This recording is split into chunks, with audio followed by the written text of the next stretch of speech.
ಆಗ್ತಾವೆ. ಮೂರನೇದಾಗಿ ಮೂಲಭೂತ ಸೌಕರ್ಯ ನೀಡುವ ಬಗ್ಗೆ ಕೇಸ್ ಟು ಕೇಸ್ ನಮ್ಮ ಹತ್ರ ಯಾರು ಜನರು ಈಗ ನಿವಾಸಿಗಳು ಇಂಥ ಕಡೆ ಸಮಸ್ಯೆ ಇದೆ, ಅಲ್ಲಿ ಟಾಯ್ಲೆಟ್ ಇಲ್ಲ, ಕುಡಿಯೋ ನೀರಿಲ್ಲ, ಮತ್ತು ಇದಿಲ್ಲ ಅಂದಾಗ ಕೂಡಲೇ ನಾವು ಮಾನ್ಯ ಅಧ್ಯಕ್ಷರು ನಿರ್ದೇಶನ ನೀಡಿರೋ ಹಾಗೆ, ಮಾನ್ಯ ಸಚಿವರ ನಿರ್ದೇಶನ ನೀಡಿರೋ ಹಾಗೆ ನಾವು ಅಂಥ ಕೇಸಸ್ನ ಪ್ರಿಯಾರಿಟಿಯಲ್ಲಿ ನಾವು ಅಪ್ರೂವಲ್ಸ್ ಕೊಟ್ಟು ಇಂಜಿನಿಯರ್ಸಿಂದ ನೀವು ಯಾವುದೇ ಮನವಿ ಪತ್ರ ಕೊಟ್ಟಾಗ ನಾವು ಎಸ್ಟಿಮೇಟ್ ಮಾಡಿಸಿ ಅಂಥದನ್ನು ಪ್ರಿಯಾರಿಟಿಯಲ್ಲಿ ನಾವು ತಗೊಂಡು ಅವರಿಗೆ ಇವತ್ತೊಂದು ದಿವಸ ಕೂಲಿಗೆ ಹೋಗಿಲ್ಲ ಅಂದ್ರೆ ಅವ್ರಿಗೆ ಊಟ ಇಲ್ಲ, ಇವತ್ತು ಹೌಸ್ ಕೀಪಿಂಗ್ ಕೆಲಸಕ್ಕೆ ಹೋಗಿಲ್ಲ ಅಂದ್ರೆ ಅವ್ರಿಗೆ ಇನ್ನೊಬ್ರು ಕೆಲಸದವರು ಎಲ್ಲ ಮಹಾರಾಷ್ಟ್ರ, ಉತ್ತರ ಕರ್ನಾಟಕದಿಂದ, ಬೇರೆ ಬೇರೆ ದೇಶದಿಂದ ಎಲ್ಲ ರಾಜ್ಯದಿಂದೆಲ್ಲ ಬಂದ್ಬಿಟ್ಟಿದ್ದಾರೆ. ಅವ್ರು ಆ ಕೆಲಸಕ್ಕೆ ಹೋಗಿಲ್ಲ ಅಂದ್ರೆ ಬೇರೆಯವ್ರು ಬಂದು ಆ ಕೆಲಸಕ್ಕೆ ಸೇರ್ಕೊಂಡಿರ್ತಾರೆ. ಆ ರೀತಿ ಪರಿಸ್ಥಿತಿ ಆದ ಜನಗಳು ಎಷ್ಟೋ ಜನ ಬಂದಿದ್ದಾರೆ. ಆದ್ರಿಂದ ಇದು ಜಮೀರ್ ಅಹಮದ್ ಅವರು ಸಚಿವರು, ವಸತಿ ಸಚಿವರು ಬಂದು ನಮಗೆ ಭರವಸೆ ಕೊಟ್ಟು ಅವ್ರ ರೈಟಿಂಗ್ ಅಲ್ಲಿ ಕೊಡ್ಬೇಕು ಅಂತ ಈ ಸಂದರ್ಭದಲ್ಲಿ ಹೇಳಕ್ಕೆ ನಾನು ಇಷ್ಟಪಡ್ತೇನೆ. ಕೃಷ್ಣಪ್ಪ ಇದ್ದಾರೆ, ಕನ್ನಳ್ಳಿ ಕೃಷ್ಣಪ್ಪ, ಹಾಗೆ ತುಂಬ ಜನ, ಬೆಳ್ತೂರು ವೆಂಕಟೇಶು, ಶಕುಂತಲಮ್ಮ, ಸೊಣ್ಣಪ್ಪ, ಹೀಗೆ ಸುಮಾರು ಒಂದು 30 ಸಂಘಟನೆಗಳು ಸೇರಿ ನಾವೊಂದು ಮಹಾ ಒಕ್ಕೂಟ ಮಾಡ್ಕೊಂಡಿದ್ದೀವಿ.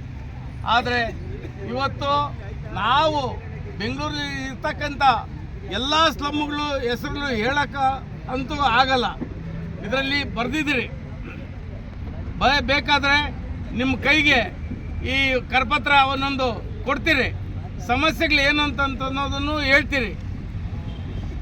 ಆದರೆ ನಾವು ಹೇಳೋದು ಬಡವರು ಬಡವರಾಗೇ ಇದ್ದಾರೆ, ಬಡವರಿಂದ ಈ ದೇಶ ಆಳ್ತಾ ಇದೆ, ಬಡವರಿಂದ ಈ ದೇಶ ಓಟ್ ಹಾಕೋದು ಇವರೇ, ಯಾರು ಸಾಹುಕಾರ ಓಟ್ ಹಾಕಕ್ಕೆ ಬರಲ್ಲ. ಬಾಬಾ ಸಾಹೇಬರು ನಮಗೆ ಕೊಟ್ಟಿದ್ದಾರೆ ಒಂದು ಪವಿತ್ರವಾದ ಒಂದು ಹಕ್ಕನ್ನ ಚಲಾಯಿಸಿ ಅಂತಂತೇಳ್ಬಿಟ್ಟು, ಅದನ್ನು ನಾವು ಈ ಕಳ್ಳರಿಗೆ ಕಾಕರಿಗೆ ಇಷ್ಟು ದಿವಸ ನಾವು ಕೊಟ್ಟಿದ್ದೀರಿ. ಇನ್ಮೇಲೆ ನಾವೇ ಒಂದು ತೀರ್ಮಾನಕ್ಕೆ ಬರ್ತೀರಿ, ನಾವು ಮಾತಾಡಿಕೊಂಡು ನಮ್ಮ ಮುಖಂಡರುಗಳೆಲ್ಲ ಸೇರಿ.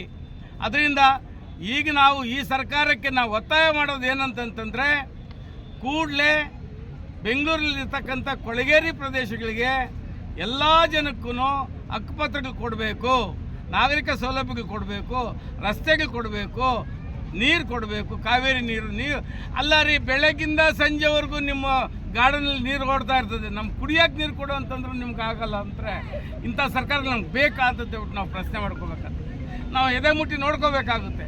ಅದರಿಂದ ಇವತ್ತು ಎಲ್ಲರೂ ನಾಯಕರುಗಳೆಲ್ಲ ಬಂದಿದ್ದಾರೆ, ಹೆಣ್ಮಕ್ಳು ಬಂದಿದ್ದಾರೆ. ಹಾಗೆ ಇಷ್ಟೊತ್ತು ನಮ್ಮ ಜೊತೆಯಲ್ಲಿ ಆಯುಕ್ತರು ಕುಂತಿದ್ರು ಧರಣಿಯಲ್ಲಿ. ನಾವು ಅಮರಣಾಂತರ ಧರಣಿ, ಇವು ಒಂದು ದಿವಸದ ಧರಣಿ ಅಲ್ಲ,